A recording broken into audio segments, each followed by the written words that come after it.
En fait, tout est prêt, il faut juste qu'il admette. Ok, il faut. Tout le monde est rentré? D'accord. Vous savez les faire rentrer ou... Oui, bon, bah non. Oui. Vous le cherchez ou vous nous appelez s'il y a un souci.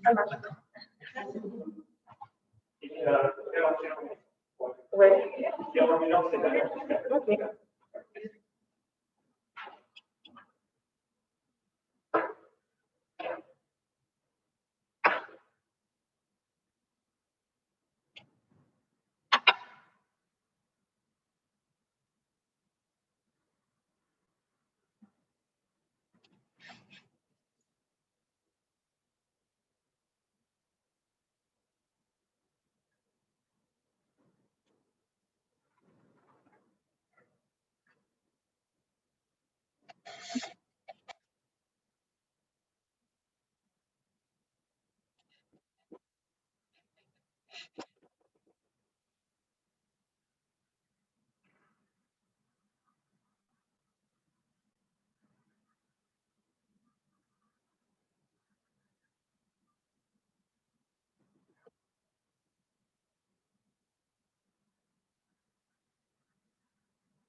Oh, oui.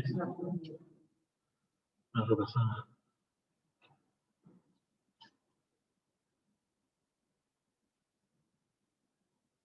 Oui. Ah, non, attends.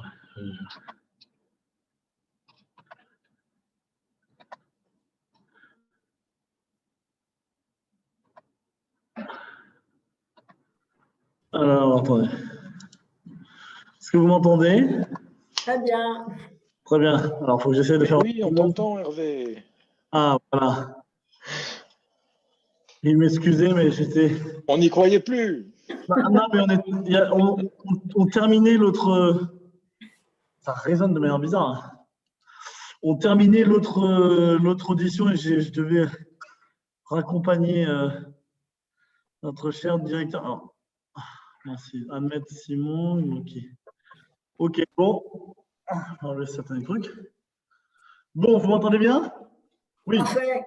Oui. Parfait. Est-ce que Yvonne, voilà, très bien. Bonsoir. Bien, bonsoir. Bon, bah écoutez, vu que on a beaucoup de retard, mais parce qu'on avait l'audition avec la commission étrangère de Rémi Rioux, on avait l'audition qui a un peu tardé, qui a un peu duré, et donc du coup, c'est que maintenant je connecte un certain nombre de collègues qui étaient présents ici. Donc, vous souhaitez d'abord meilleurs vœux à toutes les deux. Je suis très très heureux de vous avoir ici dans le cadre de ces auditions pour le projet de loi relatif au développement solidaire et à la lutte contre les inégalités mondiales. Donc, en gros, le projet de loi sur la modernisation de la politique de partenariat. Et je voulais vraiment permettre cette audition et puis avec les collègues députés qui sont présents, parce qu'on a eu l'occasion de se rencontrer dans de nombreux forums ou dans de nombreuses discussions sur les questions de santé. Et vous êtes vraiment deux personnalités avec beaucoup d'expérience à la tête d'institutions ou d'organisations qui ont un véritable impact sur le terrain sur ces questions de santé mondiale, qui on voit aujourd'hui sont au cœur des enjeux globaux, des enjeux mondiaux. Et donc, je pense intéressant de faire cette petite table ronde avec toutes les deux. Donc, encore merci de vous être rendu disponible. Et puis, j'en profite pour vous souhaiter de meilleurs vœux et tout le meilleur pour vous, vos proches et notre humanité pour l'année 2021, qu'elle soit en tout cas un peu moins traversée de cette satanée saloperie, si on me permet l'expression, de Covid-19 ou d'une nouvelle version d'ailleurs. Donc peut-être juste pour vous donner un brief, comment dire, introduction très rapide. Bon, vous le savez, ce projet de loi-là, il a été attendu depuis assez longtemps. C'est la concrétisation de la volonté du président d'atteindre les 0,55% du RNB en termes d'aide publique au développement. Ensuite, il y a eu un certain nombre de parlementaires qui ont écrit des rapports sur le sujet pour à la fois moderniser, mettre en adéquation aussi cette politique-là avec les nouveaux enjeux et faire en sorte de donner plus de place aussi aux nouveaux acteurs comme la société civile, les diasporas, les centres de recherche. Et donc, ce texte de loi, il permet d'avancer sur au moins 5 sujets. Le premier, c'est pour la première fois, la France se dote d'une stratégie globale, lisible, qui permet de décrire les priorités en termes géographiques, en termes thématiques, voilà, de dire où la France veut aller. Et c'est vrai que c'est une première. La politique de développement, vous le savez, en France, est assez éclatée entre le Quai d'Orsay, Bercy, l'AFD, puis aussi d'autres institutions. Et donc là, ça permet d'avoir un document qui fait office vraiment de cadre stratégique global. Le deuxième, c'est la question de la programmation financière. On a une vraie programmation et on peut s'enorgueillir ou en tout cas être fier que la France fasse le choix de maintenir son volume, alors que le RNB chute. La France a gardé quand même le volume pour atteindre les 0,55 et on sera vraisemblablement à plus que 0,55, 0,6, voire 0,7, alors que ce n'était pas la tendance des dernières années, des dernières décennies, puisqu'il y avait plutôt un recul de développement, et c'était encore moins la tendance actuelle où on voit que les Anglais reculent, on voit d'autres pays aussi font le choix plutôt de concentrer leurs ressources sur des questions intérieures et non pas sur des questions de solidarité internationale. Donc, c'est notre honneur, hein, collectivement. Et c'est aussi le fruit de combats que vous avez menés, que d'autres ont menés aussi, pour faire en sorte que la France continue à avoir cette programmation financière. Le troisième point, très rapidement, c'est la question des partenariats. Et c'est pour ça que c'est intéressant de vous avoir. On veut vraiment sortir d'une logique, d'ailleurs, de cette notion d'aide au développement pour être dans une logique beaucoup plus de partenariat qui fait la place belle à la société civile, aux diasporas, aux acteurs de la recherche. Donc, ça veut dire à la fois reconnaître ce droit d'initiative, mais aussi donner des financements supplémentaires. Donc, dans la loi, il y a le doublement des financements à la société civile, aux collectivités locales. Et tout l'enjeu, c'est de vraiment faire en sorte que les financements aillent au plus près du terrain et permettent, pour son efficacité, d'ailleurs, la plus grande localisation de cette politique de partenariat.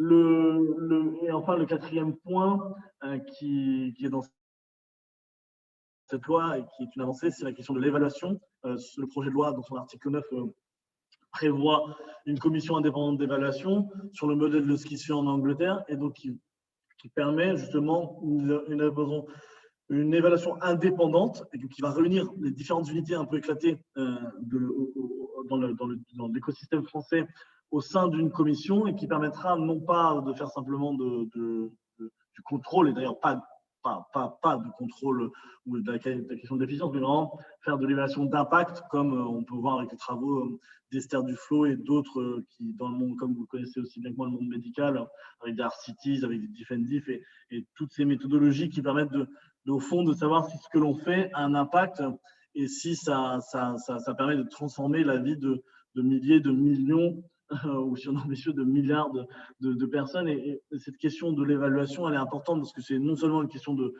redevabilité, mais je pense à l'heure actuelle aussi, c'est une question de crédibilité aussi de notre action. C'est que si on fait la démonstration, ou pas d'ailleurs, qu'on a de l'impact, ça permet aussi d'être crédible. Et si on est crédible, ça permet de faire adhérer plus de gens aussi à cette solidarité internationale, à cette politique de partenariat, et ça permet d'augmenter l'influence aussi de la France sur des questions de santé, de droits humains. On n'a pas tous les mêmes préférences collectives, on l'a vu avec l'Amérique de Donald Trump, et je pense qu'il faut qu'on continue ce combat d'influence aussi pour dire que notre politique, elle doit avoir comme triple objectif la lutte contre la pauvreté, la réduction de la pauvreté, la lutte contre les inégalités, les changements climatiques avec cette approche des droits humains. Donc voilà un peu le tableau avec ces 4 points principaux, la stratégie, la programmation financière, les partenariats, l'évaluation. Bon, le texte de loi prévoit aussi la création d'expertise, l'intégration d'expertise France à l'AFD et d'autres dispositifs que vous avez peut-être regardés. Mais moi, je voulais vraiment vous interroger aujourd'hui pour avoir un peu votre regard sur l'action de la France de manière générale sur les domaines de la santé, d'où vous vous situez. Nous dire un peu aussi, vous, les leçons que vous tirez de cette année Covid au sein de vos différentes institutions. Peut-être nous rappeler aussi assez brièvement ce que vous faites pour les collègues qui ne le sauraient pas. Et puis, nous dire les manques, les améliorations, les choses qu'il faut absolument qu'on ne rate pas dans ce texte de loi-là et qui vont être importants pour nous pour essayer de faire le texte, alors je ne sais pas si c'est le plus parfait possible, mais le plus en phase avec aussi les demandes ou en tout cas les observations des acteurs. Donc voilà, j'ai déjà été trop long, 7 minutes, je vous prie de m'excuser, mais en tout cas maintenant je vous laisse la parole et je vais peut-être commencer par ordre alphabétique, désolé, mais du coup par Béatrice Garrett et ensuite Yvonne, je te laisse la parole. Mais du coup, parce qu'il tu es toujours au Kenya, Yvonne? Non. Pardon, je n'ai pas entendu la question. Tu es au Kenya? Oui, je suis toujours au Kenya.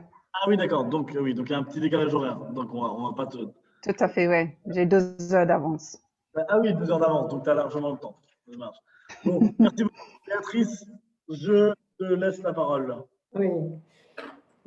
Bonjour Hervé, bonjour Yvonne, bonjour à tous. Écoute, merci de cette opportunité. En fait, j'ai lu ce projet de loi avec beaucoup d'attention. C'est vraiment un très beau texte, c'est très positif. Comme tu le disais, ça nous donne un cadre, un élan. Ça peut permettre un alignement des différents acteurs de l'aide internationale tout en donnant des ouvertures pour effectivement le droit à l'initiative. Et bon, j'ai bien retrouvé dans ton résumé les axes clés, les axes forts. C'est une ambition et en même temps les moyens de son ambition. Donc évidemment, on ne peut que se réjouir. Donc je vais peut-être rappeler rapidement, pour ceux qui ne connaissent pas la Fondation Pierre Fabre, un peu les caractéristiques de cette fondation. C'est une fondation d'utilité publique qui a été donc créée en 1999 par Pierre Fabre, qui était aussi un industriel et qui a créé les laboratoires Pierre Fabre. Donc, le conseil d'administration de cette fondation comporte 2 représentants de l'État, vu son statut de FRUP, donc le ministère de l'Intérieur, qui est représenté en général par le préfet ou la préfète du Tarn, puisque notre siège social est à Castres, notre siège administratif à Lavore, près de Toulouse, là où je suis actuellement. Nous avons également un représentant du ministère des Affaires étrangères, donc qui est un peu notre ministère de tutelle. La mission d'utilité publique de cette fondation, c'est d'améliorer l'accès aux médicaments et aux soins de qualité pour les pays les moins avancés, les pays émergents et les pays en crise.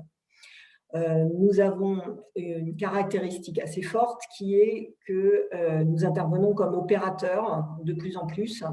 Donc, nous ne finançons pas des programmes portés par des ONG internationales ou du Nord. Nous mettons en place avec les acteurs locaux directement les programmes d'amélioration d'accès aux soins. J'y reviendrai, il y a 5 axes principaux. L'autre caractéristique, c'est que nos financements sont assurés, parce qu'il y a une caractéristique de la fondation, c'est qu'elle est fondation actionnaire. Donc, elle possède à 86% le capital des laboratoires Pierre Fabre. Et sachant que le solde, c'est l'actionnariat salarié, parce que les collaborateurs du groupe possèdent pas loin de 10% du capital, et vraiment ce qui reste est en autocontrôle. Donc c'est un cas très particulier en France. On sait qu'il y a des grosses fondations actionnaires en Europe du Nord ou en Allemagne, donc en France c'est la seule qui a ça. Alors évidemment, c'était dans l'optique, Pierre Fabre a pu ainsi transmettre son groupe industriel en fait à la fondation, mais il a aussi doté cette fondation de moyens pérennes pour financer ses actions d'utilité publique. Et dans les 7 dernières années, en fait, la volonté a été de croître ces opérations et donc d'augmenter la participation en termes de versement de dividendes ou de subventions du groupe, de façon à financer ces actions d'utilité publique. Ce qui se passe aussi, c'est qu'ayant développé ses expertises comme ça sur des territoire assez particulier, la Fondation est maintenant légitime aussi pour avoir des financements extérieurs, des cofinancements qui permettent évidemment de faire un effet de levier et de travailler comme ça dans des partenariats publics-privés et en particulier avec l'Agence française de développement. Donc, je ne vais pas détailler, mais depuis 20 ans, on a segmenté nos actions sur des territoires un peu particuliers qui correspondent à la fois à des besoins importants des populations, donc des problèmes qui représentent des fardeaux, mais qui en même temps rencontrent très peu de financements internationaux. Donc, on est un petit peu dans les blancs de la santé mondiale, quoi. Donc, c'est le cas avec la formation des pharmaciens, qui est un des moyens encore le meilleur qu'on ait trouvé pour essayer que les pays puissent lutter efficacement contre les faux médicaments et puissent essayer de garantir quand même un contrôle et une qualité des médicaments sur leur territoire. Donc, on travaille directement avec les facultés de pharmacie, les universités, en Asie et en Afrique.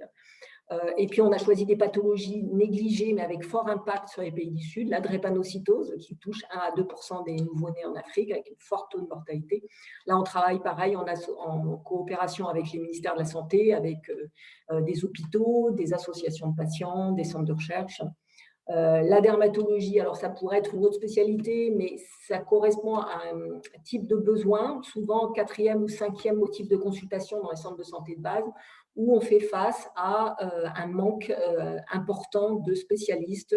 En Afrique subsaharienne, bon, les moyennes ne veulent pas dire grand-chose, mais il y a à peu près un dermatologue pour 1 million d'habitants, avec quand même une forte morbidité par rapport à ces pathologies, puisque bon, la lèpre n'est même pas éradiquée, il y a quand même beaucoup de choses. Et donc là, on travaille beaucoup justement avec des systèmes innovants, avec les autorités locales, pour faire de la téléexpertise, pour bien utiliser le potentiel des spécialistes qui sont en place. On travaille aussi sur des populations vulnérables, comme les personnes atteintes d'albinisme, etc. On a développé aussi beaucoup justement de support aux acteurs locaux qui travaillent dans le domaine de l'innovation en utilisant le digital, aux côtés de l'AFD aussi, puisqu'on a créé l'Observatoire de la e-santé dans les pays du Sud, là, depuis 5 ans. Et je dirais pour finir que depuis quelques années, on a une plus grande sensibilité aussi aux zones de crise et d'urgence, en appuyant pareillement des acteurs locaux qui apportent des solutions durables. Donc, c'est le cas au Liban où on était présent depuis 20 ans, mais de façon beaucoup plus importante maintenant depuis la guerre en Syrie et l'impact des réfugiés syriens sur le territoire libanais. Et on appuie, on accompagne, on renforce les capacités de façon transversale de l'Ordre de Malte au Liban, qui a un réseau de centres de soins primaires, 11 centres de soins primaires et 6 unités médicales mobiles. Donc, on travaille avec eux de façon transversale. Et sinon, on accompagne au Congo et en RDC le docteur Mukwege et ses équipes, donc dans le domaine des violences sexuelles, puisqu'on appuie son action sur le Congo, mais on développe là, et là aussi en cofinancement avec l'AFD, dans le cadre d'un consortium international, la prise en charge des victimes de violences sexuelles à Bangui, dans le cadre que nous connaissons. Donc voilà, grosso modo, donc on est vraiment, nous, enfin, je me sens extrêmement concernée par ce projet de loi et l'encadrement et la vision qui transparaît. Et je suis tout à fait d'accord sur enfin, je me sens, disons, nous, on est des acteurs qui nous sentons complètement à l'aise par rapport aux priorités à la fois sectorielles et territoriales. C'est-à-dire de viser les pays les plus fragiles, les zones en crise, l'Afrique subsaharienne. Ça correspond vraiment à ce qui nous semble être une priorité et aussi quelque part un territoire de légitimité aussi très fort de la France. Avec tout ce qui a eu de bon dans l'historique passé et qu'il ne faut pas perdre de vue. J'ai noté aussi avec intérêt, en fait, l'accent qui a été mis également sur l'innovation, la formation et l'enseignement supérieur. Donc, nous, on est très impliqués dans la formation universitaire parce qu'on pense que, justement, il ne faut pas créer des formations hors cadre, mais qu'il faut renforcer les universités qui, dans les pays, sont qui sont normalement les structures et les institutions qui doivent permettre la formation de la jeunesse et des personnes qui vont aider au développement. Alors, je mettrai juste un petit bémol aussi là-dessus, c'est qu'il faut certainement aussi de la coopération interministérielle avec le ministère de l'Intérieur, parce que pour pouvoir faire de la coopération universitaire, hospitalière et permettre notamment que des spécialistes dans les sciences médicales ou pharmaceutiques puissent aussi à un certain niveau se former en France, soit au niveau master ou au niveau thèse, PhD ou internat, c'est quand même très difficile depuis plusieurs années de faire venir ces jeunes doctorants ou étudiants en France. On a quand même vraiment des vrais problèmes avec les obtentions de visa, etc., même quand on assure, disons, la partie financière, hein, parce que nous, on donne beaucoup de bourses, de façon à ce qu'effectivement, matériellement, il n'y ait pas de problème quand les gens viennent. Donc ça, c'est quand même quelque chose. Il va falloir quand même réfléchir aux moyens de rendre les choses plus fluides pour qu'on puisse former dans le cadre de la coopération hospitalière et interuniversitaire des jeunes, sachant que c'est un investissement à vie, quoi. C'est-à-dire qu'une fois que les gens ils vont se former au plus haut niveau, qui vont créer des compagnonnages, qui vont créer des réseaux, c'est vraiment pour nous des appuis considérables et qui durent très très longtemps une fois que les personnes reviennent dans leur pays et mettent à niveau ça. Après, je suis aussi consciente qu'il faut travailler sur le niveau de formation en dessous des techniciens. Parce qu'on peut avoir des gens très, très bien formés et malheureusement, quand ils reviennent, ils n'ont pas les moyens de mettre en œuvre parfois leurs connaissances parce que les niveaux intermédiaires de formation ne sont pas suffisants. L'AFD n'intervient pas sur la formation universitaire, mais sur la formation professionnelle. Et ça aussi, c'est un maillon qui est quand même très important si on veut après aider sur le développement et la mise en opération en fait, des programmes. Ce que je dirais aussi, c'est que si on forme comme ça ces personnes au niveau scientifique, après ça peut être aussi dans d'autres secteurs, y compris économiques, on est en train de former les porteurs de projets du futur. C'est-à-dire cette fameuse société, ces OSC, ces organisations de la société civile, eh bien, c'est celle qui, en France, opère, mais qui s'appuie sur l'OLC local aussi. Et là, il y a vraiment tout l'investissement qu'on fera en formation. Ça permettra aussi l'efficacité des financements qu'on pourra transférer et qui s'appuieront justement sur ces organisations de la société civile, après que ça soit justement des associations, ça peut être aussi des sociétés savantes, ça peut être les ministères, ça peut être aussi tous nos partenaires en fait à tous les niveaux. Donc ça me semblait important. Je pense que la question de l'évaluation, elle a été totalement adressée. Donc, c'est important aussi qu'il y ait les bons indicateurs. Mais ça, je pense que c'est un chantier que vous allez mettre en route. Et que, justement, et ce que j'apprécie aussi, bien sûr, c'est l'intention affichée, très nette, de rééquilibrer aussi, dans l'augmentation de l'aide publique au développement, de rééquilibrer l'aide bilatérale. Parce que bon, personne ne va contester l'importance des fonds multilatéraux, etc., pour avoir une efficacité mondiale, mais c'est vrai que le levier pour que cette aide, elle ait aussi un apport en termes d'influence de la France, de rayonnement quand même, de ce que peut apporter la France à la santé mondiale, etc., c'est clair que ça passe quand même, ça passe par l'aide bilatérale. Et c'est vraiment important de rééquilibrer parce que, effectivement, l'aide multilatérale n'aurait pas dû se faire au détriment de l'aide bilatérale, elle aurait dû se faire en plus. Bon, après, il y a les contraintes qu'on connaît, etc. Je pense que c'était vraiment les choses les plus importantes dont je voulais vous parler. Je regardais, j'avais mis. Quand tu pourras revenir après, il y aura des questions de toute manière. Donc, voilà. Merci beaucoup, Béatrice, c'était très clair. Et puis, sur à la fois l'ancrage de l'organisation et puis ta vision de la loi. Donc, bien pris tous les points. J'imagine que j'ai des collègues, ou moi-même d'ailleurs, on a des questions pour toi ou pour Yvonne. Peut-être je vais te donner l'opportunité. Mince, attendez. J'ai un collègue qui essaie de rentrer dans ce Zoom. Ouais, non, je ne vois pas. Hubert Julien Ferrier, il n'est pas là? Il était là tout à l'heure. Ouais, il est reparti du coup. Il était là tout à l'heure. Alors, il est reparti du coup parce qu'il ne. Il s'est vexé. Parce qu'il essayait de rentrer, mais il n'y arrivait pas, donc je l'ai perdu entre-temps. Mais il était là, je l'ai vu tout à l'heure. Mais je l'ai vu. Non, mais je l'ai vu. Il est rentré. Hein. C'était le premier que j'ai accepté. Et oui, mais après, ça ne marchait pas. Il est reparti, il est revenu. Enfin, bon, il a eu un problème technique, c'est pas très grave. Ok, ça marche, très bien. Bon. Yvonne, à toi. The floor is yours. Bonsoir à tous, enchantée de vous revoir. Bonsoir Béatrice, on s'est rencontrés il y a un an chez Pierre Fabre et je suis très contente de voir des visages que je connais. Salut Hervé. Alors, j'essaie d'être, je me présente déjà, je m'appelle Yvonne Bourreau, je suis actuellement à Nairobi, au Kenya, où je suis d'ailleurs depuis le confinement du mois de mars. Ce n'était pas du tout attendu. Je suis venue pour 3 semaines et j'ai fini par passer presque un an maintenant. Et mais la bonne chose, c'est que ça m'a permis justement de vivre l'expérience d'Afrique en tant qu'Africain en Afrique.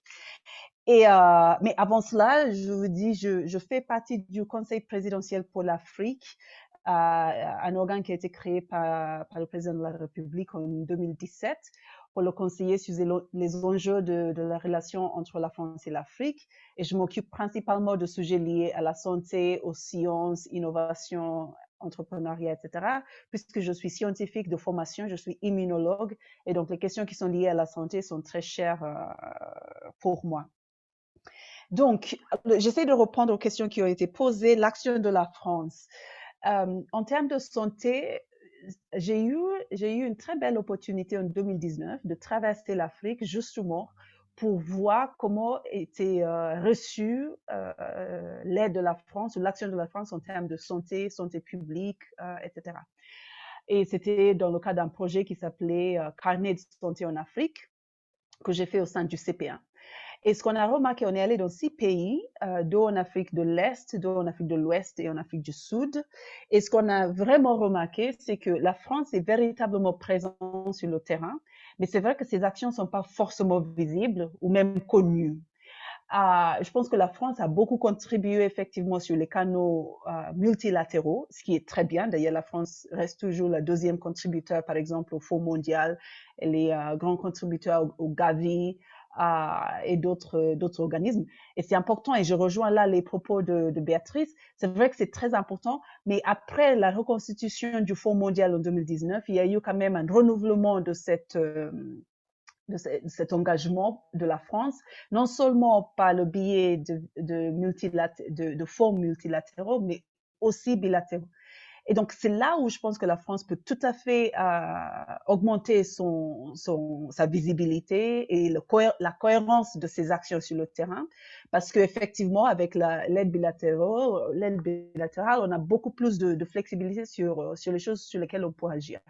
Et je pense que la France, en tout cas de ce qu'on avait convenu à la fin de 2019 et cette reconstitution du fonds, voulait véritablement entrer dans les soins primaires, c'est-à-dire la santé primaire qui s'occupe beaucoup de santé maternelle, santé infantile, les premiers soins, parce qu'on sait très bien que dans la construction des systèmes de santé, il faut tout à fait commencer par la base, c'est-à-dire soins primaires, et puis grandir à l'échelle pour aller sur les soins secondaires, etc.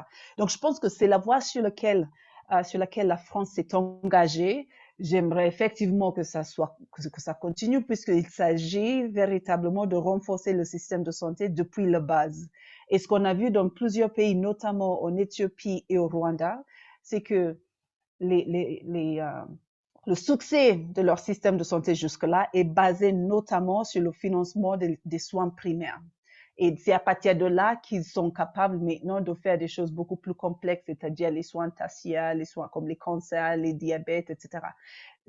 Dans chaque pays où on a essayé de financer la santé ou d'impacter la santé des populations par le haut, c'est-à-dire en finançant les maladies non transmissibles, par exemple, c'est que chaque fois, en fait, on a échoué puisqu'on ne s'est pas encore basé sur les soins primaires qui garantissaient un accès à tout le monde.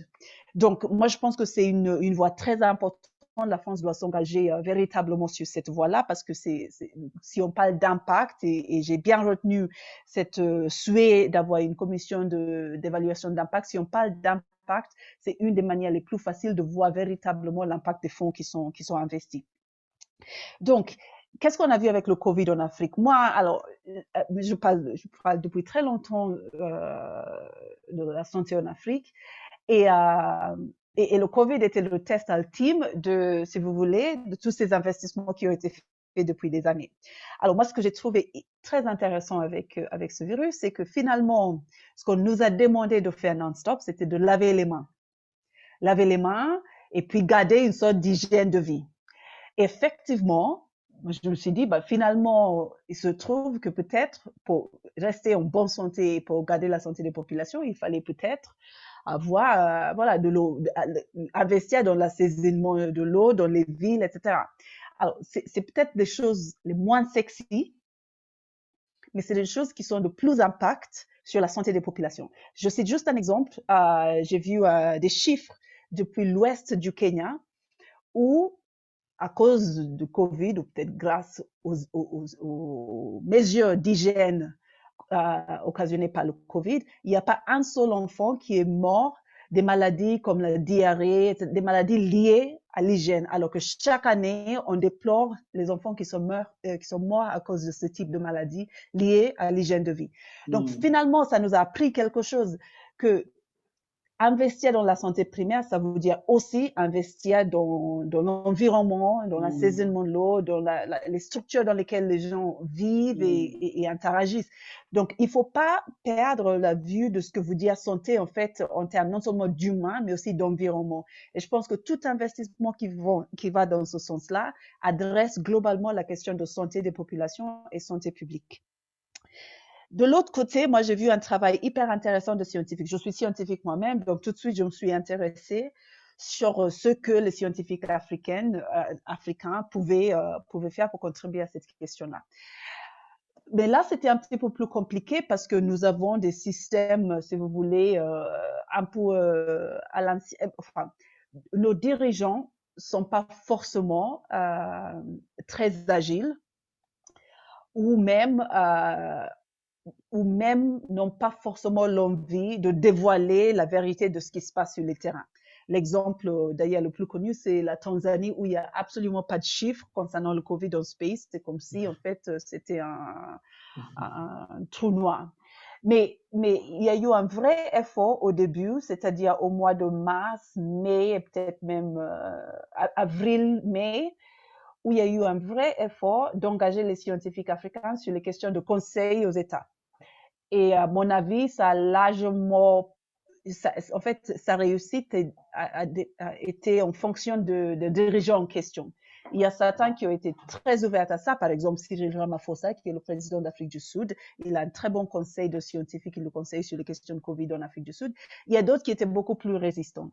Mais finalement, ce qu'on a vu, c'est que les institutions de santé publique sont vraiment venues au rendez-vous de l'histoire, puisqu'il y en a pas mal dans les différents pays, notamment au Nigeria, au Kenya, en Afrique du Sud et d'autres pays aussi, notamment en Afrique du Nord, qui véritablement ont donné des informations non seulement aux populations, mais aux politiques, aux décideurs, qui ont guidé un petit peu la réponse.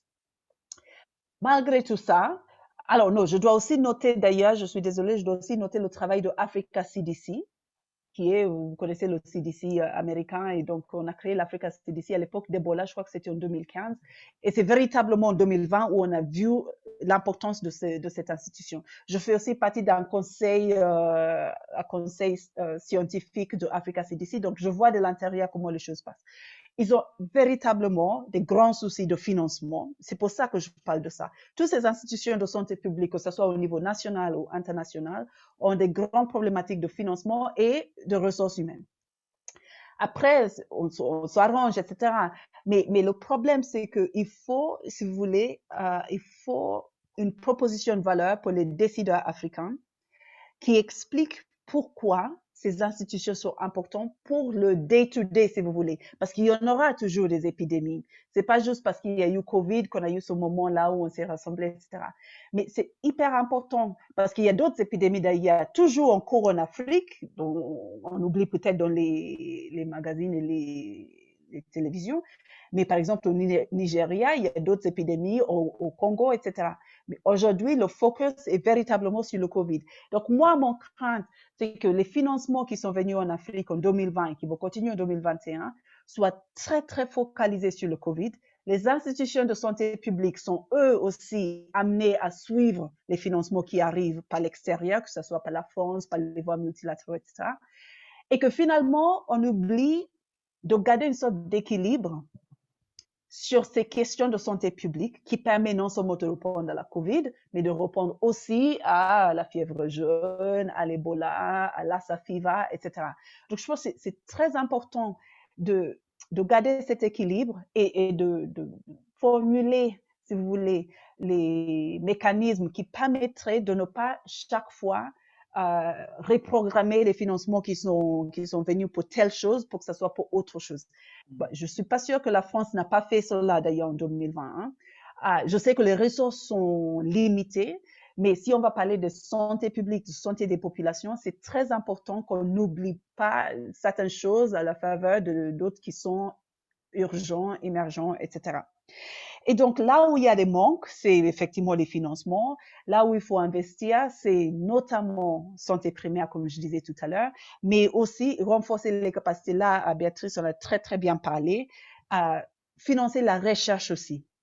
Financer la recherche scientifique parce que c'est ce qui permet finalement de contextualiser les solutions qui sont trouvées n'importe où dans le monde, de pouvoir dire, oui, effectivement, ces solutions-là sont applicables en Afrique. Vous aurez dû peut-être voir dans les nouvelles cette semaine que le vaccin si ce n'est pas Johnson & Johnson qui a été testé en Afrique du Sud, qui a été testé dans les essais cliniques en Afrique du Sud, finalement montre que ce vaccin est actif contre cette nouvelle variante. On n'aurait pas su cela si ce n'était pas pour le fait que ces recherches sont faites sur le sol africain. Donc, moi, j'insiste sur cela parce que ça fait partie de cette rubrique santé, le fait d'avoir une recherche véritablement haut niveau, d'avoir des partenariats institutionnels avec des universités en France. Je pense que ça permet aussi la France d'exporter son expertise médicale qui est quand même très connue et très respectée. Et donc, ce type de partenariat entre les institutions en Afrique et les institutions en France, les institutions même privées en France, pas seulement les institutions publiques, parce que je sais que l'IRD fait un travail remarquable là-dessus. Donc, je pense qu'il faut aller dans ce sens-là, renforcer ses capacités et privilégier véritablement ce type de partenariat qui permettrait de faire un vrai transfert de connaissances entre les différentes unités. Merci. Merci beaucoup, Yvonne, très très intéressant et éclairant aussi. Est-ce que j'ai... Oula, attends, je suis pas très... Est-ce que j'ai des collègues qui veulent poser des questions? Je vois qu'il y a Frédéric Petit qui est là, très bien. Et après peut-être Sébastien Nadeau. Je crois qu'il était là, déconnecté. Si tu veux poser des questions après Sébastien, n'hésite pas. Je te laisse la parole, Frédéric. Oui, merci Hervé. Merci, c'est pour moi la première audition dans ce projet de loi qui est très important pour tous les commissaires des affaires étrangères et qu'on attend depuis longtemps. Donc, je suis ravi d'être là. On a été un peu secoué par nos agendas, mais je suis ravi de démarrer. Et je te remercie, Hervé, de cette audition avec des gens, voilà, société civile, partenaires, etc. Moi, je voudrais insister sur deux choses et ce qui expliquera mes questions qui vont peut-être vous apparaître très précises. Mais je suis très attentif à cet éclatement de l'APD, mais pas uniquement de l'APD. Mes collègues savent que je suis rapporteur sur ce qu'on appelle, moi, la diplomatie d'influence. Et on a beaucoup travaillé, on a beaucoup réfléchi aussi sur ce que signifie le métier de diplomatie généraliste et le métier de diplomatie métier. C'est-à-dire que si un jour on a une diplomatie sanitaire en France ou une diplomatie médicale, on est en train de se poser la question à la Commission de dire c'est peut-être pas un ambassadeur qui va changer tous les 3 ans qui doit prendre cette responsabilité. Il faut que ce soit quelqu'un du métier qui reste longtemps, etc. Donc on est en train d'avancer dans cette voie-là. Et il y a aussi une autre notion très importante qu'on voit par exemple dans notre diplomatie éducative ou dans notre diplomatie culturelle, qui est le fait que la France, c'est une politique publique qui est à l'étranger qui est forcément partenariale maintenant. C'est-à-dire qu'on ne peut plus imaginer que l'administration française décide de faire quelque chose même de très bien et d'envoyer 100%, de prendre 100% du projet, parce que d'abord, c'est pas réaliste, et puis surtout, ça, c'est pas efficace, parce que c'est pas comme ça qu'on travaille au XXIe siècle. Même si il y a des choses qui ont été faites comme ça, qui ont été bien. Voilà, donc on est dans cette logique partenariale qui pose des questions politiques. Peut-être que Jean-Paul y viendra tout à l'heure, mais c'est-à-dire, voilà, qu'est-ce que c'est qu'un lycée français à l'étranger? Qu'est-ce que c'est qu'un dispensaire, un centre Pasteur à l'étranger? Voilà, il y a des statuts complètement différents, et on est plutôt, nous, en train de se dire qu'il faut accepter ces statuts différents et que le rôle de l'État soit un rôle de coordination, d'homologation, de validation, plutôt que de dire ça c'est un vrai pasteur, ça c'est pas un vrai pasteur, ce qui est encore dans nos administrations centrales un peu présent. Donc mes deux questions très précises sur ce que vous voyez. On a parlé de difficultés des visas là, pour les étudiants. Quand vous cherchez, vous, Madame Garrett, à accueillir un étudiant que vous prenez en charge, etc., est-ce que dans le pays, vous passez, est-ce que c'est vous qui vous adressez directement au consulat puis au ministère de l'Intérieur, ou est-ce que vous coordonnez dans le pays avec ce que nous on connaît, c'est-à-dire Campus France, la politique, que je dirais, la stratégie de coopération universitaire?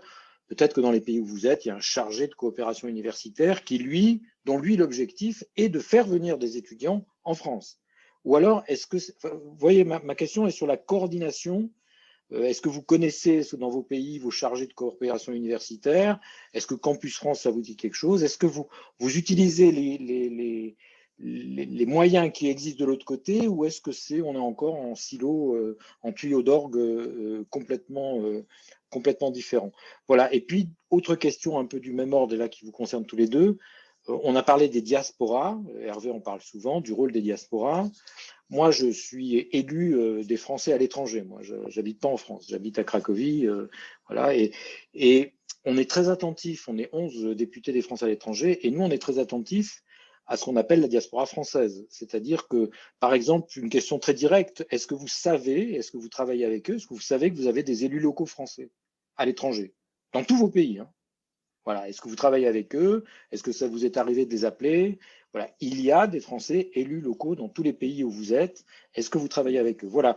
Deux questions d'état des lieux de la coordination de la diplomatie française de l'État jusqu'aux citoyens. Merci Hervé. Merci beaucoup Frédéric. Je vous laisse peut-être répondre à ces deux questions, puis après on prendra la question de Sébastien. S'il y a une question, ça te va Sébastien. Donc, je laisse répondre Béatrice et Yvonne, et ensuite on passe la parole à notre collègue pour une autre question. D'accord. Oui, merci. Alors, en fait, sur la coopération hospitalière, la plupart du temps, soit on est nous en direct, mais j'ai utilisé les deux dispositifs. J'avais fait un accord avec Campus France aussi. J'ai trouvé ça un peu lourd. Donc, je ne suis pas tout à fait… enfin, pour être honnête, hein, Ouais. je veux pense dire… qu'on va continuer à… Vous n'avez pas à être honnête, vous savez qu'avec nous, vous n'avez pas le droit de mentir. Vous n'avez pas le droit de mentir à la Commission des Affaires étrangères. Non, mais en fait, c'est un peu le problème, c'est que Campus France est pour aider à ce qu'il y ait plus, effectivement, d'étudiants étrangers qui viennent, mais c'est en même temps une agence qui doit s'autofinancer. Donc, ils sont quand même dans une contradiction et du coup, ils demandent des frais de fonctionnement qui sont quand même très élevés. Et honnêtement, ça nous coûte moins cher quand on le fait nous-mêmes, quoi. Et le niveau de service non plus n'est pas extraordinaire, quoi. C'est-à-dire que c'est tout bête, mais les gens, nous, quand ils arrivent à la descente de l'avion ou du train, on va les chercher, on s'occupe d'eux personnellement parce que faut voir le gap culturel parfois, etc., quoi. Bon, voilà. Donc c'est pas si simple. Je pense que peut-être pour des gens qui ne sont pas des acteurs du développement, je ne sais pas, une entreprise qui veut faire un projet très précis, qui ne veut pas du tout s'en occuper, je pense que c'est utile. Mais c'est vrai que quand on est dans des trucs un petit peu plus fins, en fait, il vaut mieux qu'on s'en occupe soi-même. Ça, c'est vrai. Alors, nous, on a un acteur qui nous aide beaucoup justement la coopération comme ça universitaire, c'est l'Agence universitaire de la francophonie. Donc là, je vais la citer, parce que pour nous, c'est un acteur, un partenaire très fort. Et on a fait énormément de choses avec eux, où à la fois, parfois même, ils ont abondé à certains programmes avec des bourses en plus, et en plus, ils nous ont fait, ce qui est toujours important, la partie justement administrative, de gérer des bourses. Nous, on leur donnait un financement global, ils géraient individuellement les bourses, etc. Donc ça c'est intéressant. Après, peut-être que le problème, c'est qu'on n'a peut-être pas assez de ce qu'on pourrait appeler le guichet unique en France, parce qu'il y a différentes formes aussi de coopération hospitalière ou universitaire. Alors, il y a les bourses classiques, master ou PhD et tout, mais pareil, un PhD, c'est avec chaque laboratoire qu'il faut aussi négocier. Certains ont des frais de paillasse, d'autres pas, enfin, c'est assez différent. Et puis, parfois, on peut avoir besoin de faire genre un grand stage d'internat dans un service hospitalier. Parce que, voilà, par exemple, vous voulez former un chirurgien maxillofacial. Il y en a très, très peu. Vous voulez faire de la reconstruction, etc. Bah, c'est un peu, il faut un compagnonnage, il faut qu'il puisse aller dans un gros CHU avec un service maxillofacial, qu'il puisse y passer 6 mois, etc. Ça, c'est compliqué à monter. Donc, peut-être une idée, ça serait si à un moment donné, il y avait un guichet unique, qu'on puisse discuter avec quelqu'un qui ait tout l'éventail de comment on obtient administrativement et on facilite pour pouvoir organiser ces échanges. Voilà. Après, là, vous m'avez appris quelque chose que, effectivement, enfin, si, j'ai dû l'entendre, mais je n'avais pas en tête qu'on a effectivement des élus français dans les pays. Et bah ouais, c'est bien dommage. Donc là, vous avez raison, on devrait les contacter, on devrait se faire connaître, c'est vrai. C'est vrai, c'est vrai, c'est vrai. C'est comme sur, on discutait tout à l'heure de la visibilité de l'action de la France, c'est pareil, parfois on a des choses qu'on ne connaît pas. Est-ce que, Yvonne, tu veux ajouter quelque chose à ce stade Ouais, je vais juste toucher un mot sur la question de visa parce que c'est quand même une question très importante et c'est quelque chose qu'on a traité au sein du Conseil présidentiel. Je sais que c'est la volonté du président effectivement de faire en sorte que ces personnes qui sont très talentueuses viennent en France, mais ce n'est pas toujours traduit sur le terrain par l'octroi des visas, etc. Alors, vous savez, il y a ce qu'on appelle le passeport talent. Et je sais qu'il a voulu, effectivement, le président de la République, il a voulu augmenter le nombre de passeports talents. Peut-être une façon de faire entrer ces gens, une façon qui pourrait être plus facile de les faire entrer, serait d'augmenter justement les nombres de passeports talents qui sont juste gardés pour les personnes, par exemple, que décrit Béatrice. Mais honnêtement, la difficulté sera toujours au niveau de chaque ambassade, parce que c'est une question d'administration principalement et la facilité avec laquelle les gens sont traités quand ils arrivent pour demander un visa. Mais à partir du moment où quelqu'un qualifie dans cette catégorie-là de passeport talent, je pense que ça peut être beaucoup plus facile sur ce guichet-là. Voilà ce que je voulais dire.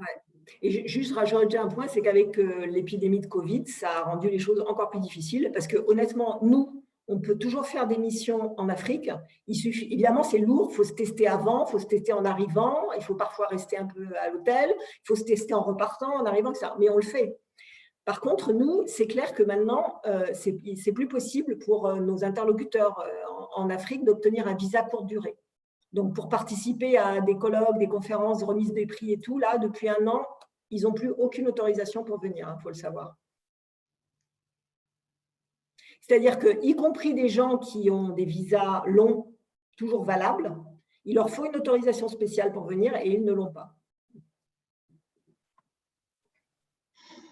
Ouais, c'est toujours voilà, entre la volonté parfois politique, alors parfois il faut être sûr que la volonté politique ne mésestime pas les freins bureaucratiques des contractifs ou d'autres, ou les pesanteurs interministérielles. Mais c'est vrai que c'est un sujet sur lequel on est, donc je sais que dans le cadre du CPR, Yvonne, tu avais avancé avec d'autres et on est loin d'être au niveau. D'ailleurs, il y a eu un rapport d'un certain nombre de collègues à l'Assemblée nationale, Sira Silla et MJ Del Kerap, sur justement l'incurie ou en tout cas l'insatisfaction constatée du plus grand nombre sur cette politique des visas qui n'était pas à la hauteur de ce que l'on voulait, ce que l'on souhaitait, ce que l'on disait en tout cas des mots et puis surtout des enjeux, parce qu'on voit bien qu'il y a une vraie question sur la mobilité circulaire, sur le fait de pouvoir attirer des gens, le fait d'accueillir tout simplement aussi des gens, notamment dans ce moment de crise. Bon, je ne pense pas que ce soit forcément dans cette voie. Enfin, à mon avis, on pourra l'aborder parce qu'il y a la question de volontariat, de réciprocité, mais on ne peut pas en effet envisager le partenariat sans poser la question des visas, des papiers pour pouvoir s'installer, travailler, étudier, accompagner. Excuse-moi Hervé, mais il y a 2 choses que je voudrais dire par rapport à l'histoire des visas. La première, c'est que c'est sûr, on ne va pas parler dans cette loi de comment faire un visa. Par contre, on peut parler dans cette loi de la relation. Tu vois, là, on confond un peu consulat et ambassade, en fait. Hein, parce que normalement, Campus France ne travaille pas dans un consulat, il travaille dans une ambassade. Campus France, je te parle le responsable Campus France du pays, s'il y en a un, il travaille comme conseiller ou sous-conseiller d'un conseiller de l'ambassadeur. Il n'a rien à voir avec le consulat. Donc, premièrement, notre loi concerne de la stratégie, par exemple les passeports talents, le nombre de passeports talents, etc. Notre loi, ça y est dedans. Et puis, deuxièmement, je te rappelle qu'il y avait quelque chose auquel Marielle tenait beaucoup, c'était les passeports aller-retour. Ça, c'est quelque chose qu'il faut qu'on travaille, parce que ça, c'est fondamental.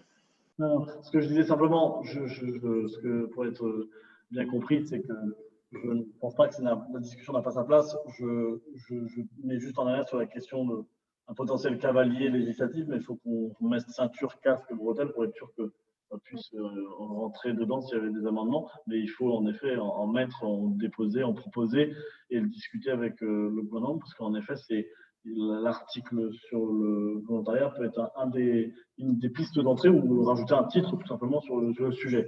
Tu as raison. Sébastien, peut-être. Enfin, même pas peut-être, sûr d'ailleurs. Ouais, merci. Merci beaucoup à tous d'être là en fonction de nos disponibilités parfois un peu compliquées. Moi, j'ai pas mal de questionnements en matière de diplomatie en santé, parce que je crois fermement que c'est un des endroits où la France ne joue pas le rôle qu'elle pourrait jouer, en tout cas à la hauteur de tout ce qu'elle pourrait faire, notamment eu égard à son niveau de recherche et puis à son réseau déjà extrêmement...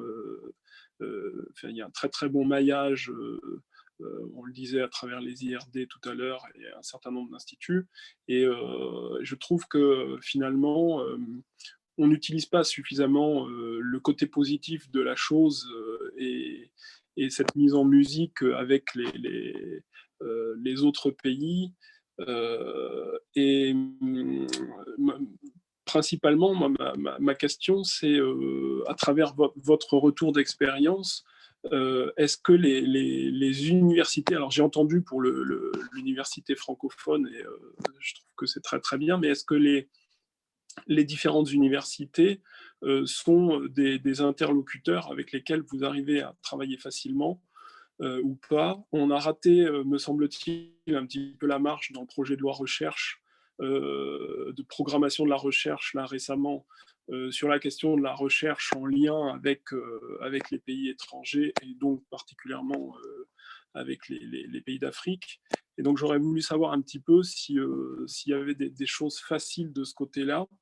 Vous avez plus ou moins répondu déjà à une question que j'avais sur la question du guichet unique.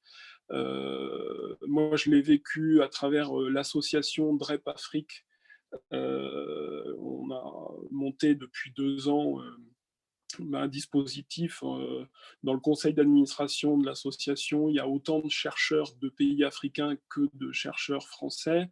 Et l'objet de l'association, c'est de monter des formations chez les médecins, chez les soignants, par rapport à cette maladie qui est la drépanocytose dans plusieurs pays africains, et puis aussi d'implémenter davantage de recherche dans les pays concernés, puisque on sait que la drépanocytose touche d'abord les populations noires.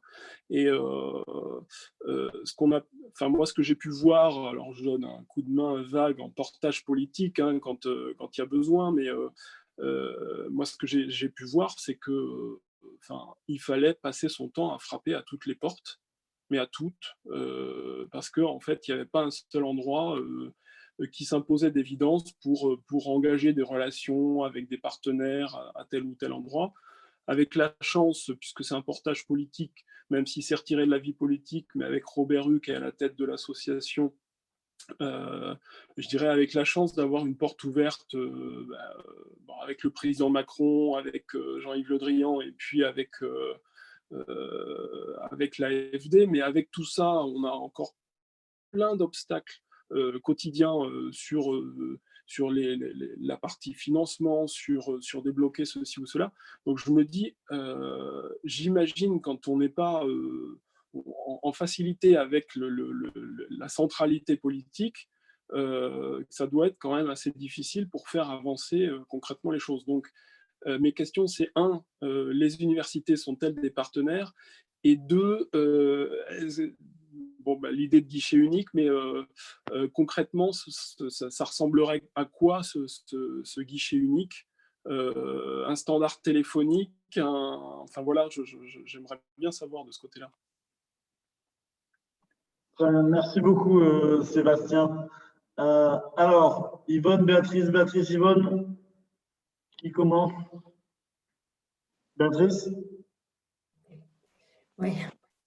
Alors, sur la drépanocytose, peut-être je ne vais pas rentrer dans le détail là maintenant, mais si ça vous intéresse, hors réunion, moi, on peut discuter parce que ça fait 15 ans qu'on y travaille là-dessus et notamment sur la formation. Il y a un centre de formation actuellement qui est à Bamako, qui est au centre de recherche et de lutte contre la drépanocytose, qui délivre un diplôme sur la drépanocytose qui est destiné à renforcer les médecins de la sous-région. Donc, ça peut peut-être être aussi intéressant de regarder ce qui est fait déjà et de voir comment ça s'est fait. Ça existe depuis 6-7 ans maintenant. Et il y a un certain nombre d'universitaires français aussi qui enseignent dedans. Voilà. Et donc, ça, c'est sous l'égide de l'université de Bamako.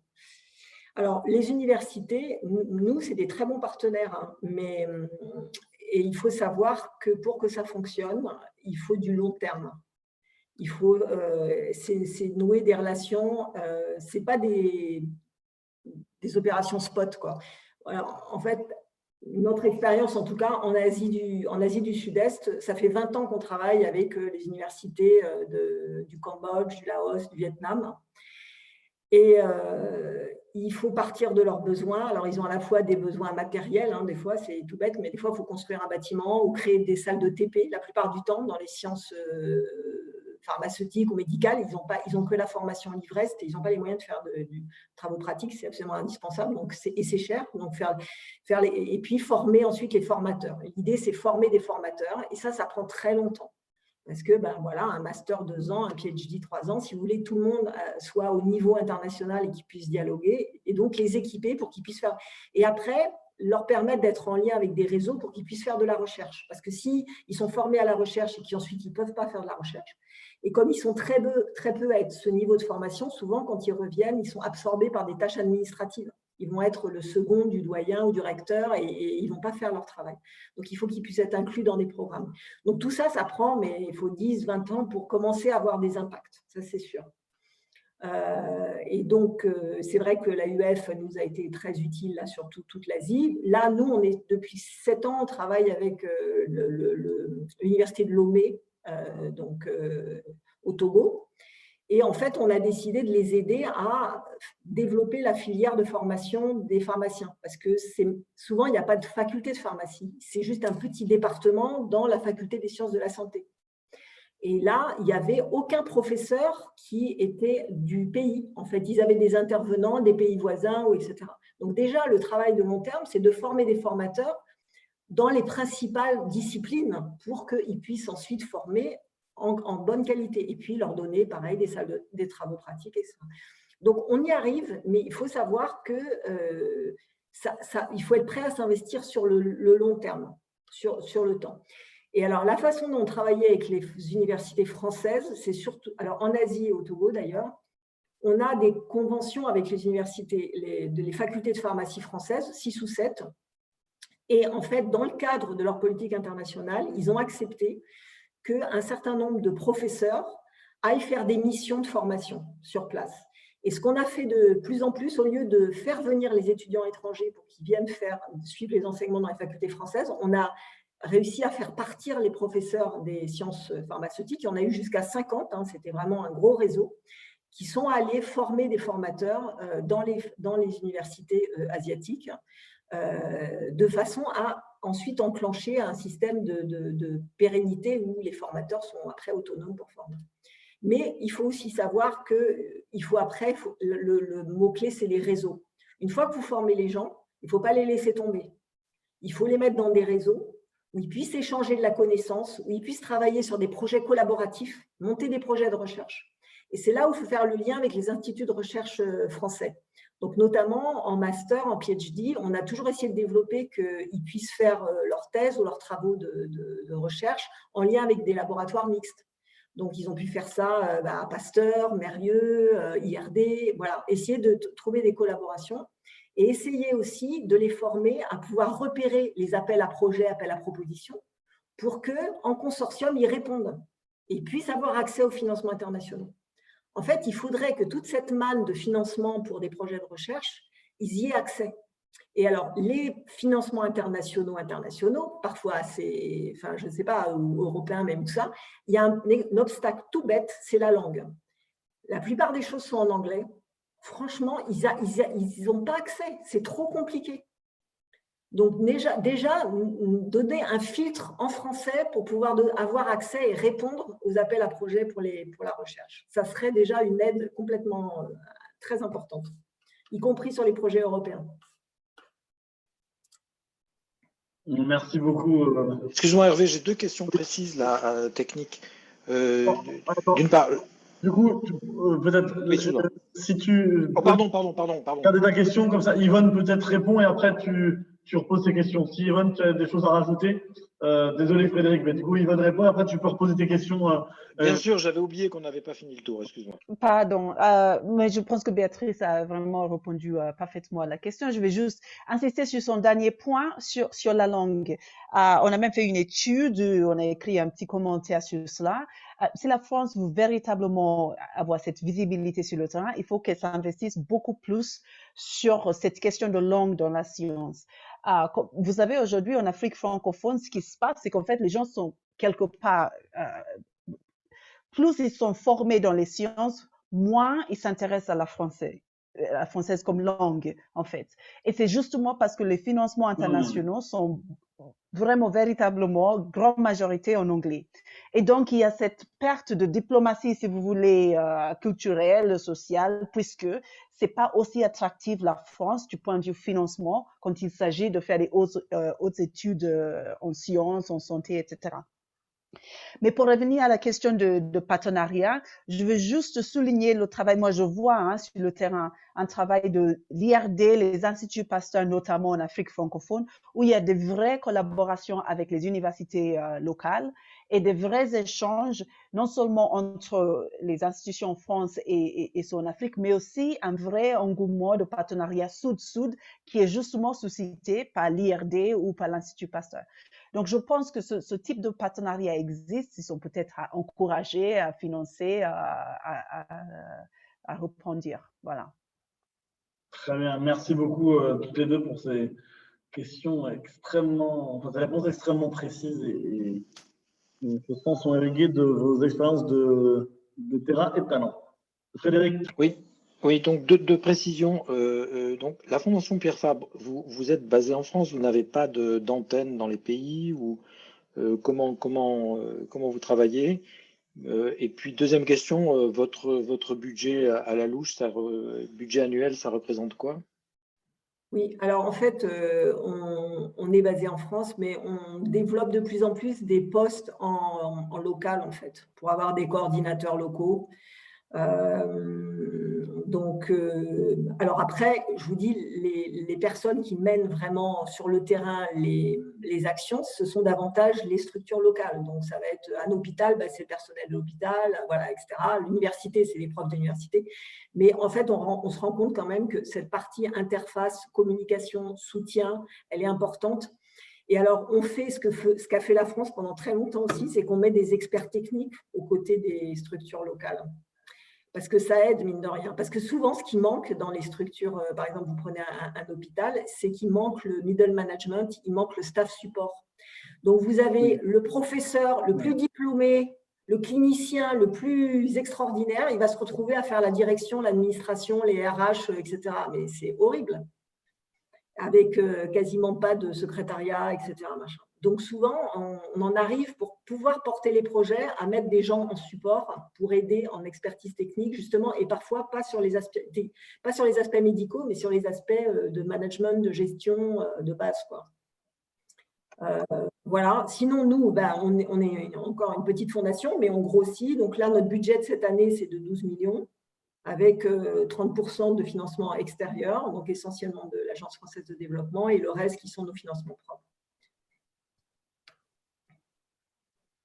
Merci. Est-ce que j'ai d'autres collègues qui ont des questions? Frédéric, Sébastien, vous pouvez bien évidemment rebondir si vous… Non, je vois Frédéric qui s'avance sur son micro. Non. Si, oui, c'est juste pour dire qu'il faut que je m'en aille. Moi. Très bien, merci beaucoup. Voilà, très bien. Merci. À demain. Je crois qu'on se revoit demain. Je vais peut-être rajouter une chose pour M. Petit, parce que je veux le souligner aussi, c'est que quand même le côté très vertueux et vraiment remercier le ministère des Affaires étrangères pour ça, du dispositif des VSI. Oui. Bien sûr. Merci, bien bravo. Sûr. Et surtout, en plus, de permettre que ces postes de VSI puissent être aussi occupés par des personnes qui n'ont pas la nationalité française.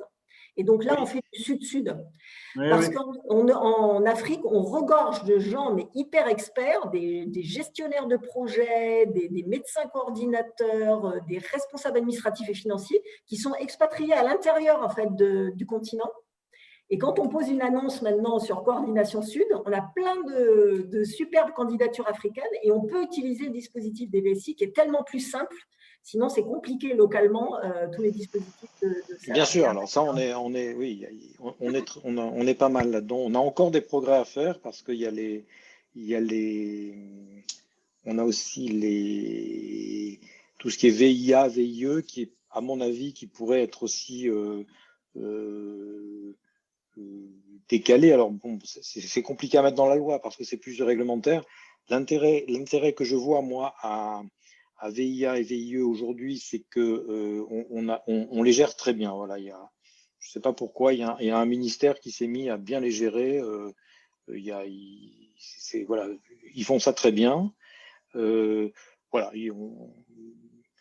on est en train de lancer également d'autres services, mais cette notion de VSI, d'abord, vous parlez à un ancien VSI au Cameroun. Voilà, je ne vous parle pas d'hier, mais ça ne devait même pas s'appeler VSI à cette époque-là. Un temps que les moins de 20 ans ne peuvent connaître tout de même. Voilà. J'ai vu, comment il s'appelait j'ai vu le prédécesseur de BIA, moi. Hein. Ouais, L'élection de BIA, mais j'ai vu Aïdjo, moi. Hein. Ah oui. Je ne vous parle pas d'hier quand même. Hein. Oui. J'ai été à l'élection, la dernière année d'Aïdjo. Mais je crois qu'il y a quelque chose à faire justement sur les statuts. C'est compliqué, hein, mine de rien. C'est compliqué. On a des pays où le droit local refuse le VSI, par exemple, hein, parce qu'il dit mais pourquoi il n'est pas salarié, etc. Donc c'est assez compliqué, mais c'est effectivement des dispositifs qu'il faut absolument solidifier, consolider et harmoniser. C'est très intéressant. Et je retiens le point du fait, j'avais jamais réalisé que ça pouvait être, je savais que ça pouvait être utilisé en intercontinental, mais j'avais jamais réalisé à quel point ça pouvait être utile. Voilà. Merci pour le point.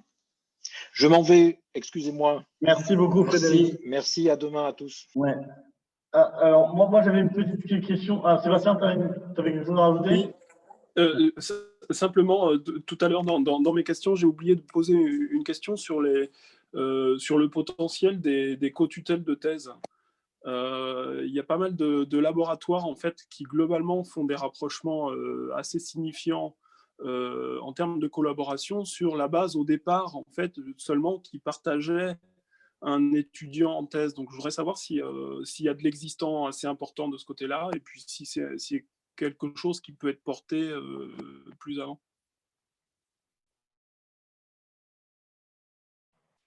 Alors, nous, on en soutient quelques-unes et franchement, c'est très vertueux. C'est vraiment bien. Parce qu'on a un peu le meilleur des deux mondes, quoi. Et surtout, ça permet souvent que la partie pratique, travaux de recherche et tout, soit faite dans le pays. Et donc, on monte en capacité aussi, pas seulement l'étudiant, mais aussi tout un environnement. Ça, c'est franchement, enfin, de plus en plus, nous, on se dit que ça peut même être un critère d'éligibilité pour les bourses, d'avoir les bourses en co-tutelle. Alors, je ne sais pas comment on peut mieux encourager ça. Je pense qu'il faut faire passer le message aussi dans les universités françaises, quoi. Bon, Hervé, tu nous as entendus, hein. Je vous ai bien entendu. Est-ce qu'Yvonne, tu veux ajouter quelque chose? Non, juste que je suis complètement d'accord avec la logique de co-tutelle. Je pense que c'est un cercle très vertueux. Ouais.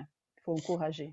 Ouais. Moi, si vous me permettez, pour abuser de votre temps, parce que là, on a dépassé un tout petit peu, mais c'est vraiment très intéressant, si vous pouvez mettre un tout petit, un petit dézoom sur, au fond, comment dirais-je, je ne sais pas si la géopolitique ou la diplomatie de la question tentée, mais on voit là au niveau européen qu'il y a quand même un recul des Anglais sur cette question du financement de la santé mondiale, alors qu'ils étaient un des principaux financeurs. Il y avait beaucoup d'argent en dons. Et là, ils sont sur un recul peut-être dans un certain nombre de pays, 50%, un tiers. Moi, je connais des gens qui sont des pays d'Afrique australe notamment, qui voient les budgets fondre. Il n'y aura plus le droit pour les personnes du DFID d'être des locaux, donc ce ne sera que des Anglais. Donc, c'est-à-dire que c'est comme si à l'AFD, il ne pouvait y avoir que des Français au sein même de l'AFD, ce qui est un changement total de paradigme pour les Anglais. Les Américains, je ne sais pas s'ils vont réussir à rattraper le retard qu'ils avaient qu'ils ont pris avec Donald Trump et réinvestir massivement sur la question de la santé sur le continent africain, même si ce n'était pas totalement désinvesti avec Donald Trump.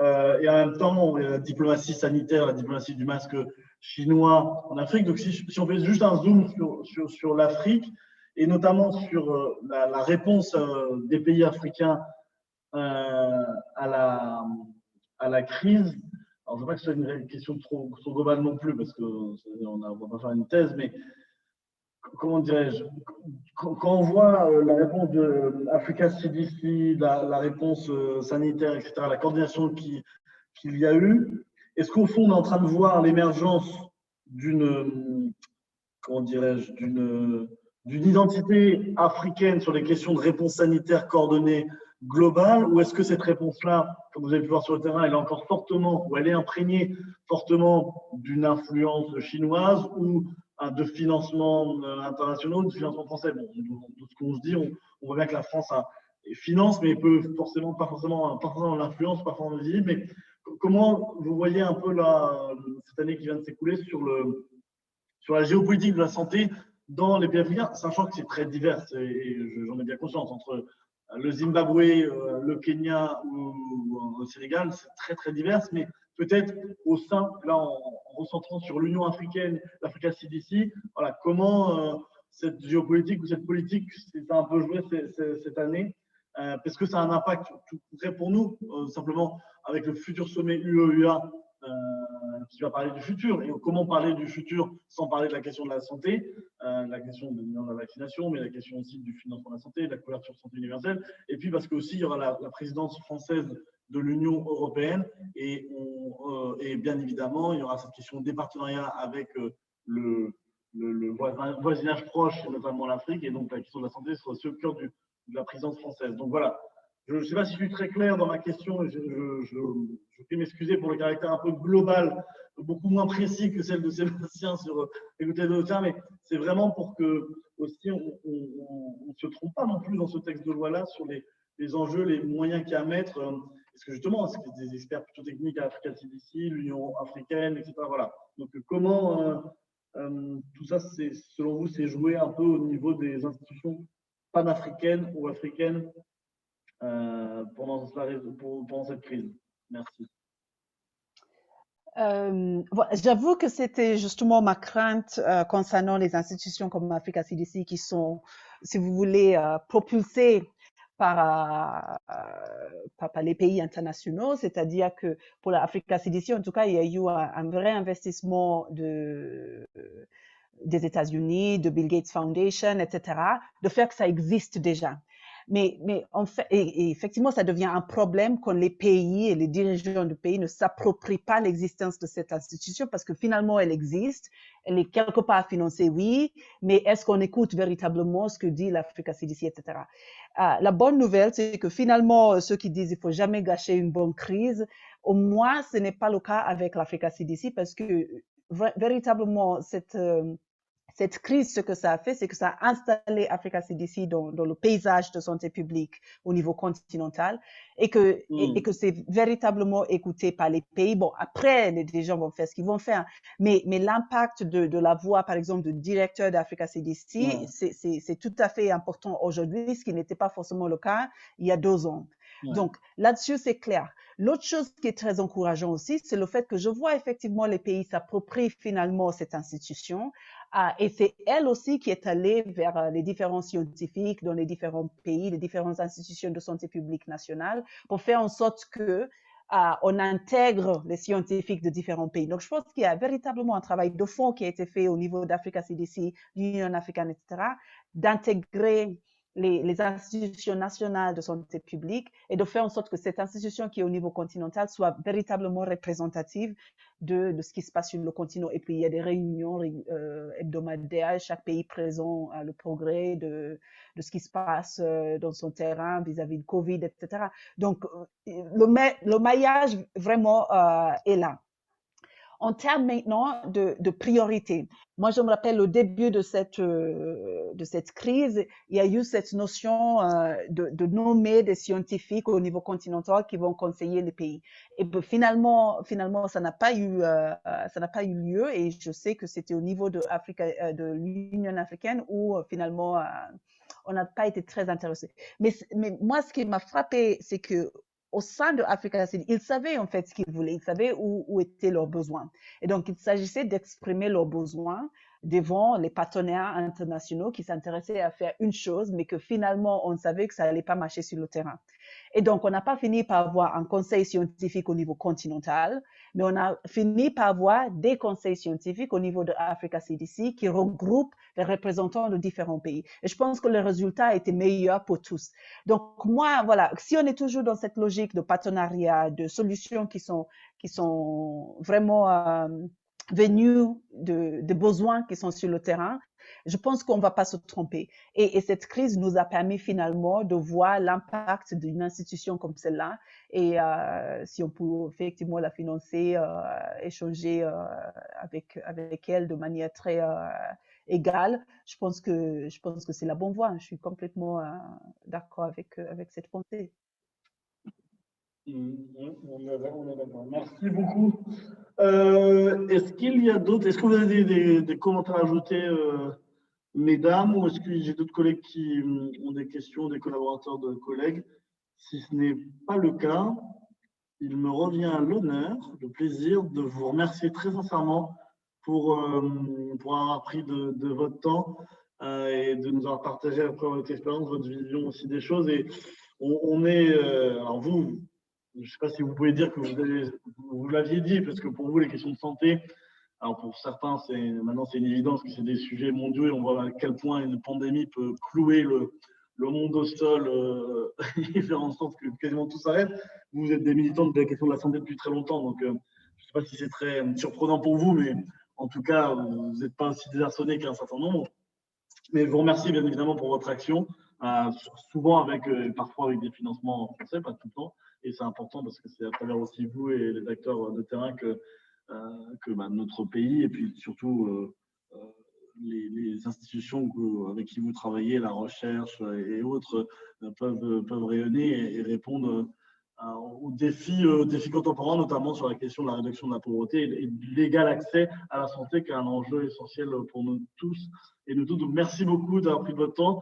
Et avec ça, on va pouvoir avancer encore un peu mieux sur ce texte de loi, le polir, l'améliorer, l'amender, le corriger et faire en sorte que ce soit un beau texte de loi qui réponde à tous ces enjeux. Donc, merci, chère Yvonne, merci, chère Béatrice, et merci à tous les collègues qui étaient connectés. Et à demain pour de nouvelles auditions. Salut à tous. Salut au Tarn. Merci beaucoup. Au revoir. À bientôt.